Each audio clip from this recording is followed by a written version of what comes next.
সম্মানিত হাজিরিন, হযরতে ইব্রাহিম খলিলুল্লাহ পরীক্ষা করার জন্য জান্নাতে দিয়েছিলেন। পরীক্ষা করার জন্য কোথায় দিয়েছিলেন? জান্নাতের মধ্যে দিয়েছিলেন। জান্নাতের মধ্যে গিয়ে হযরতে ইব্রাহিম খলিলুল্লাহ জান্নাত থেকে আর আসতে চায় না। জান্নাত থেকে আর আসতে চায় না, কেননা জান্নাতের নাজু নিয়ামত দেখে উনি দুনিয়ার সমস্ত কিছু ভুলে গেছেন। জান্নাতবাসী যারা হবে তারা জান্নাতে গিয়ে দুনিয়ার সমস্ত নিয়ামত ভুলে যাবে। কত সুন্দর সুন্দর জিনিস দুনিয়ার মধ্যে আছে না? আছে কিনা আমার ভাইয়েরা? আছে না?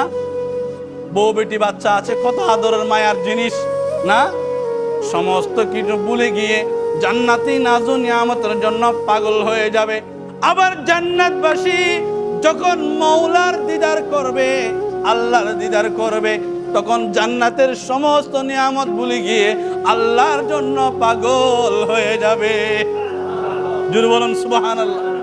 তাহলে দেখেন, হযরত ইব্রাহিম খলিলুল্লাহ ফেরেশতাগণ বললেন, আপনার সময় শেষ, চলে আসুন, আপনার সময় শেষ, চলে আসুন। হযরত ইব্রাহিম খলিলুল্লাহ তার জুতা মুবারক ফেলে চলে এসেছেন বাহানা করে আবার জান্নাতে ঢোকার জন্য। অথচ আমার আপনার নবী 8টি জান্নাত প্রদর্শন করে আবারও উম্মতদের জন্য দুনিয়ার জমিনে চলে এসেছেন।